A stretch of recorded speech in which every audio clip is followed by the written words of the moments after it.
Testing 1, 2, 3.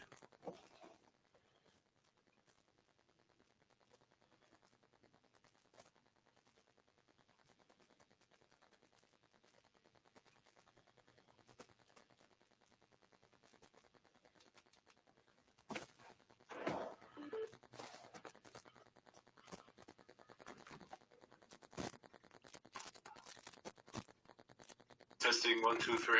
Okay, I think I'm good now. Okay, I think the sound is on. Okay, that's such. Okay, I think we're on the air. Let's bring this up a little bit over here. All right. So Saturday of Labor Day weekend, September 5th. It's a beautiful day out. It's going to be a beautiful weekend with comfortable temperatures. So if you're not looking at homes, I hope you're enjoying the unofficial last weekend of summer, that you're going to pools and you're going to beaches and practicing safe distancing and wearing your mask, okay? But with that being said, it's time for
all right.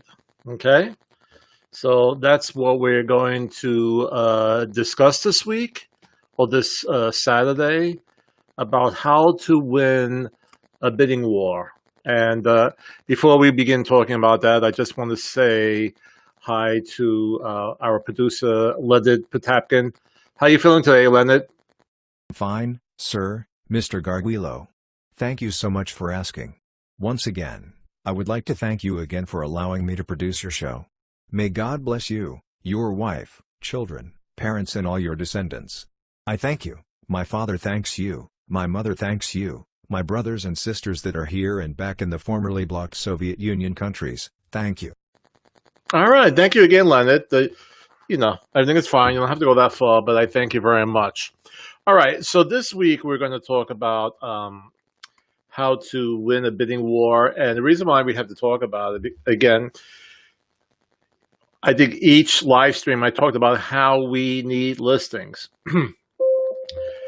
And the one, hold on for a second, is someone chatting with me? Hold on. Okay, it's right this way. Okay. All right. All right. I got some sort of message, but I don't know exactly what it is, but let me continue. But it seems like, someone is liking my, okay, thank you, Mandeek. Thank you very much. And Mandeek is going to like this because she's also a real estate agent. And we definitely need listings on both sides, okay? Houses are going the same day. In other words, they're getting contracts. And not only one contract, but multiple contracts within 24 to 48 hours of being listed on the multiple listing service.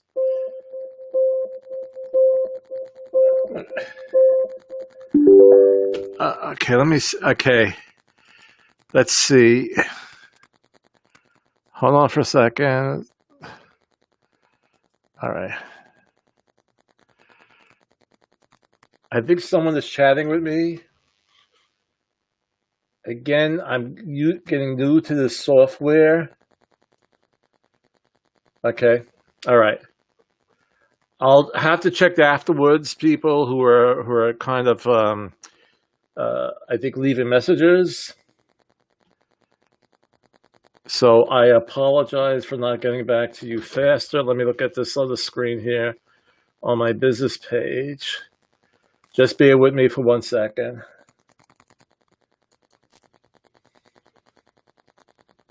Let me open it up over here if I'm getting questions over here.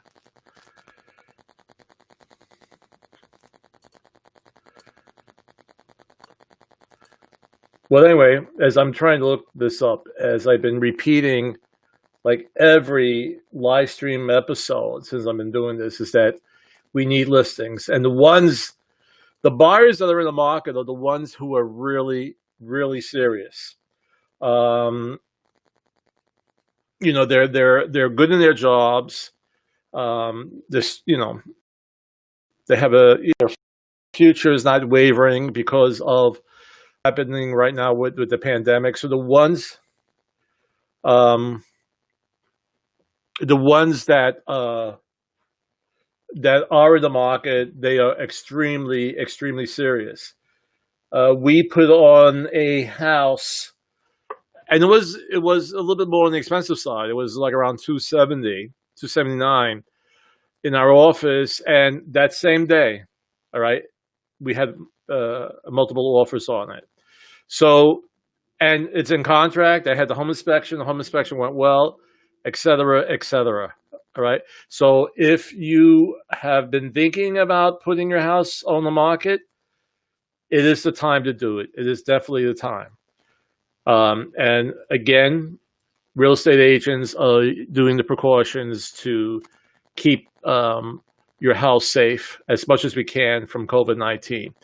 So I would really say, if you've been thinking, put it on now. And if it's priced correctly, and the biggest thing is, again, I always repeat this, it has to be priced correctly, and you will get multiple offers. All right, so let me go back to what we're actually going to talk about today. Here's our little chalkboard to go over our topics for today. Okay, that's just the screen. Hold on. All right, hold on. I have to go down to my video, and here it is.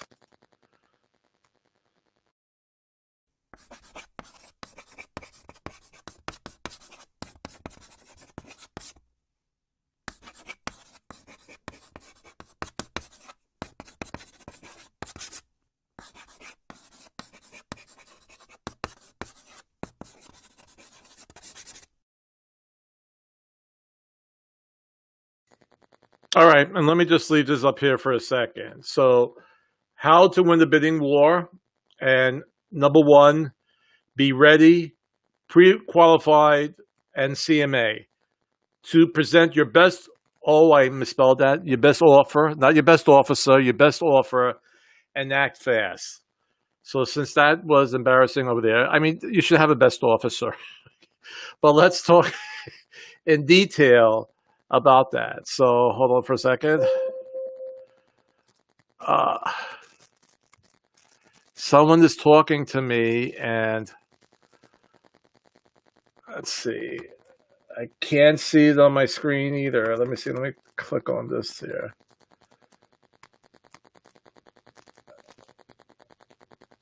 Okay, I have people liking what I have here. All right. I'm sorry.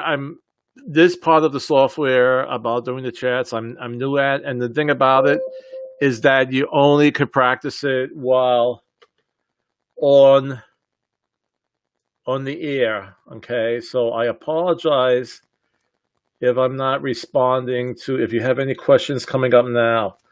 I tell you what, I'll do a you know, whatever comments I see afterwards, after this is done, I will then, all right, okay. I will then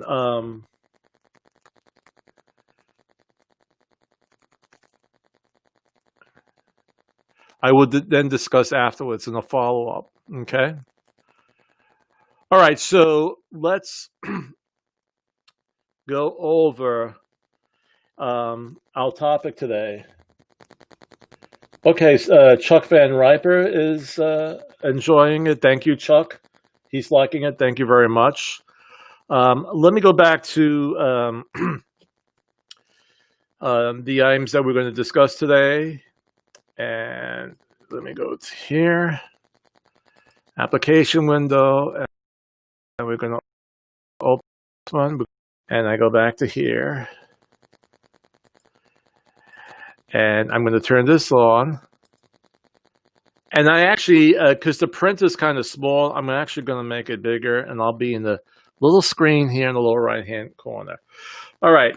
So, and basically, what we're discussing today was put on, or I've had imported it onto my blog, RealEstatewithMrG.blog. So you could still read some of these articles in detail on your own. My blog is updated at least 5 times a week with articles, and not including videos that go up there as well. All right. And then some things that I might just want to write about. I like to write about happenings in the Hampton Roads area, but right now, because of COVID-19, a lot of things are shut down. So I haven't written much about different events, perhaps like at the American Theater and Phoebus or at the Ferguson Center. But hopefully we will soon be reopening, and I'll write articles about that as well. All right, so let me go to, all right.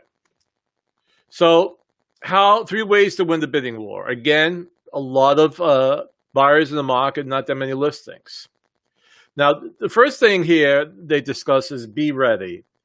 And be ready means to be pre-approved, or at least pre-qualified. And I've had the live streams on this topic, pre-qualification, pre-approval. Pre-qualification is when you talk to one of my wonderful mortgage loan officers, and they pre-qualify you over the phone. And what does that entail? You tell them what your income is. They look at your credit report. And again, when I talk about income, any type of income from your job to any type of side jobs you have, to pensions, to alimony, whatever. And then they'll look at your credit report. So if that initially looks good, you get a pre-qualification letter. And they could do that within an hour. Now, what's the difference between pre-qualified and pre-approved is that they don't have the documentation to back that up. You could say off the top of your head, oh yeah, I make $50,000 a year. And then when they get to 30, then you may no longer be you might still be pre-qualified, but the amount of house that you could buy may go down. I'll give you an example where I had someone who was definitely pre-qualified. He looked great, but he wasn't pre-approved. And by the time they sent his paperwork down to the underwriter, and the underwriters are the ones that cross all T's and dot all I's, and they found out that one of his income, or his major income, was also partially a commission. So in other words, he received a base salary, but then he received commission on top of it. So with the base salary and the commission that he was making, he was fine. He was qualified for this house he wanted to buy. All right. But when they looked further into it, they realized that part of it was on commission. Now, when you are a commissioned applicant for a mortgage, now you have to show 2 years of tax returns. Well, you have to show tax returns anyway, but you have to show income. In other words, like a business schedule or a Schedule C. All right, let me see. I'm getting a lot of people. I don't know what's going on. I'm hearing a lot of, let's see, is up here?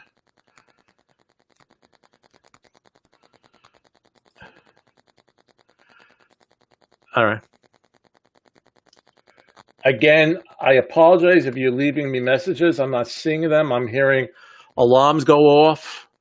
But I'll, go back to those messages after this segment, and I'll answer any questions that you have. All right, but let me go back to what I was discussing. And all right, so anyway, a pre-approval letter is even better than a pre-qualification. This instance, what I just discussed, is something that does not happen all the time. All right, there's always something that goes wrong. But the pre-approval letter, once you do that, then you're pretty much set for your mortgage, and the only thing that has to be done is that the appraisal has to meet the amount that the contract is for. All right. So if you could be pre-approved, if you're a mortgage loan officer, will send your information down to the underwriters. That's even better than the pre-qualification letter. Now, even before discussing bidding wars, you have to have this pre-qualification letter before you put the contract in your offer. That pre-qualification has to go with your offer. Okay? And to just bring up another portion that I've been always talking about is that people, they want to buy and they say, okay, I'll get pre-qualified when I find a house that I really, really like. Yeah, but don't do that. Get pre-qualified now, because there may be a little, stumbling block along the way that you got to get fixed. And if you need a month to fix it, and you wait to that time when you see your dream house, and then you say, well, I can't be pre-approved or pre-qualified right now. Now you're delayed, and you're probably going to miss out on the house that you really, really like. Get that done first. I can't keep on emphasizing it as much as I want, because I have so many people who are looking, but to get them to speak to a loan officer, it's like pulling a candy from a baby or whatever. It's just a hard thing to do. Get pre-qualified first.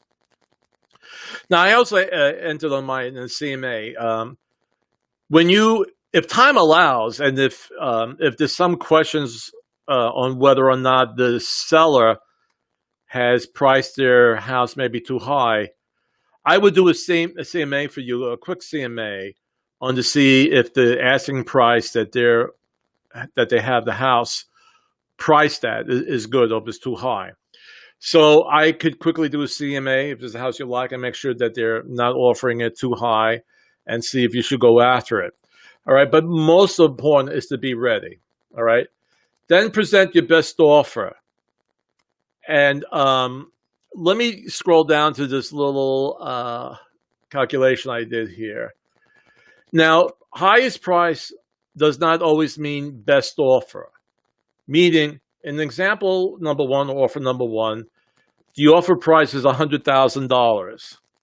But this buyer is asking for actually 4.5% for closing costs to help pay for the buyer's closing cost. And then what happens in this situation, the seller nets $95,500. Now, the reason why this is like 4.5%, a little side note, on houses that are purchased like around $100,000, they need a higher percentage in closing costs to cover everything. If a house is $200,000, 3% should be good. But in this one, it was they needed 4.5% to pay for their closing costs. Now let's look at offer number two. This one is $3,000 less, but they're not asking for closing costs. So, here the net is $97,000. So this is actually the better offer. Okay, so highest doesn't always mean the best. You have to figure out what the seller is going to net with your offer. Okay. Going to look again one more time back to, I hear people clicking and stuff. I'm going to just look quickly back on my other screen here to see what's going on. I have a couple of people liking it. I don't see on this page, but it streams out to like 4 or 5 different positions. So it's going out to YouTube, to my channel on YouTube. It's going to my blog. So again, if you're commenting, I apologize. I'll have to go over how to react or respond to comments on the screen. I will personally answer any questions you have once this live stream is over. Okay. Let's go back to my little PDF here. All right. The other thing I wanted to add here, here I talked about the CMA. Number 2, home inspections, investors only. If you're an investor and there's multiple bids on the offer, and you basically know what has to be done, even if the house has to be sprayed or cleared for termites. And again, this is personal, okay? I'm not saying not to do a home inspection. I know in the past that when it came to distressed properties, a lot of the deals, even if they were a little bit lower, but they didn't ask for a home inspection, that went first. Okay, that was the highest and best offer.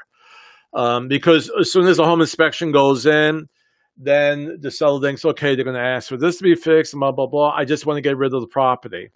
So home inspections, especially when it comes to investment properties where, if you're going to go in there and you're just going to gut the property, and that's the only way you could flip it, by gutting the property.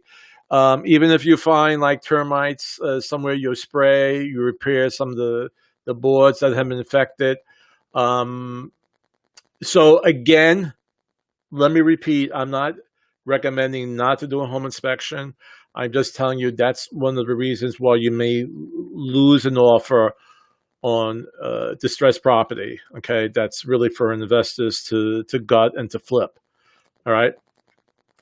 And just another note I wanted to say is that a cash offer avoids any denials from the bank. Again,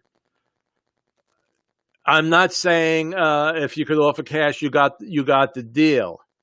But let's say there's a couple. All right, let me give you this example. Let's say there's 2 offers and they're same. And one is $100,000 that they have to take out of the mortgage, and one is $100,000 that they have in cash. And they showed proof of funds that they have the money. Then that deal will go to the one, well, most likely will go to the deal with the cash offer. All right, so two really big items here. Be ready. Have that pre-approval letter. It'll be nice if it's pre-approval. Pre-qualified is good. Present your best offer. And by the way, the last one is really to act fast. The time is going very, very quickly when it comes to these offers. So you can say, all right, let me sit down. I'll go over the calculations. I'll submit my highest and best, by the end of the week. It's Monday. I'll wait till, no, they're going very, very quickly. You got to think fast. You cannot wait for it. All right, so these articles are on my blog, and you can read them more in detail. Actually, there's very good articles during the week about the real estate industry. And let me go back to my screen. I wish I could figure out why I'm getting all these beeps and if people talking to me, but I can't find it. So I'll look into that. And again, I will respond.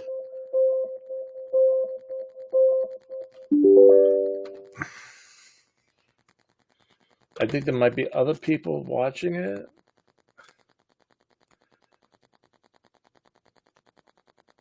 Okay. All right. So something I have to work on. So let me just move this down here. Okay.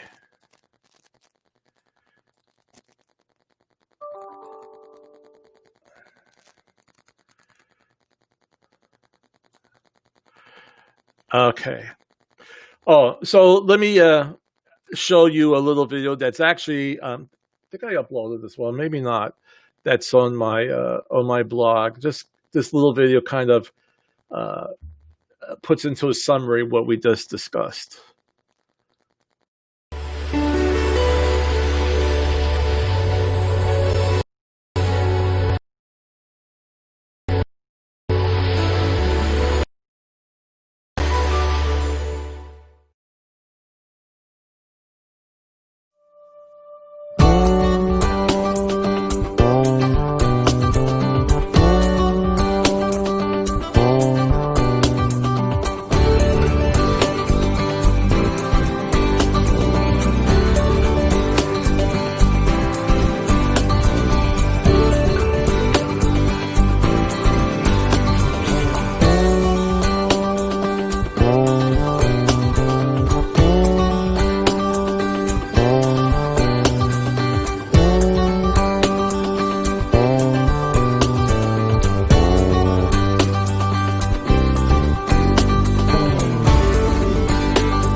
All right, so that was a nice little summary of what we just discussed. And before we get ready to go, it's almost 10:30.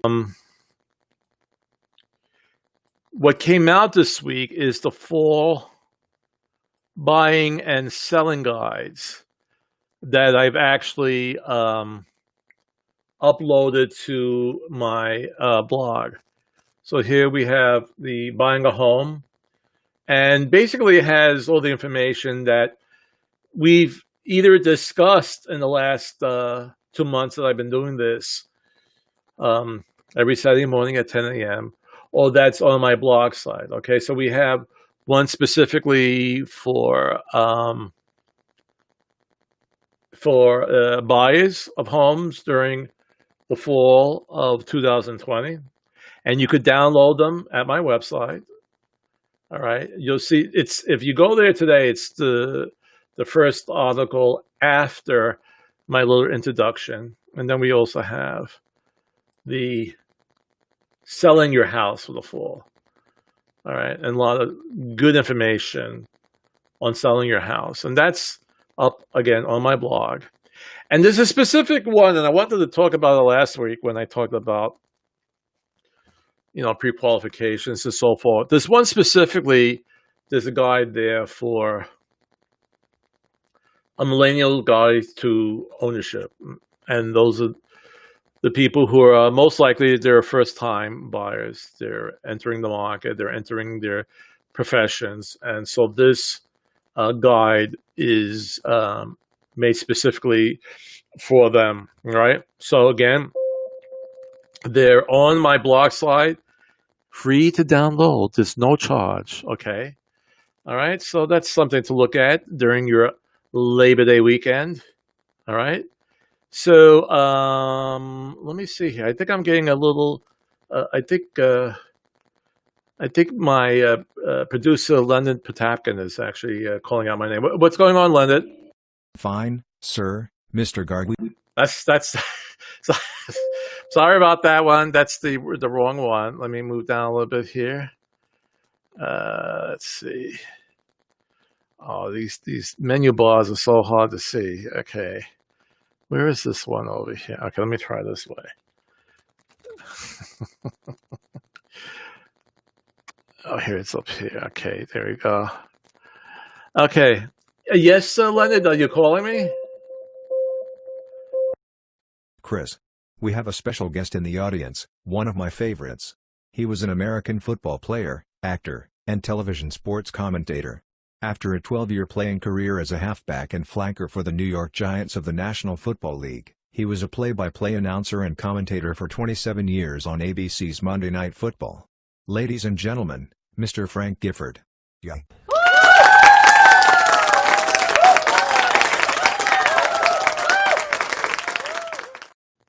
Oh, wow, that was a big surprise. Okay. Well, thank you very much, and have a beautiful and safe Labor Day weekend. It looks beautiful outside. Keep your social distance, wear a mask when you're around people, and we'll see you next week. Be well. If you're looking to buy a house or sell a house, please contact me via any of these avenues that this live stream video is going out to. So thank you very much, and we'll see you next week.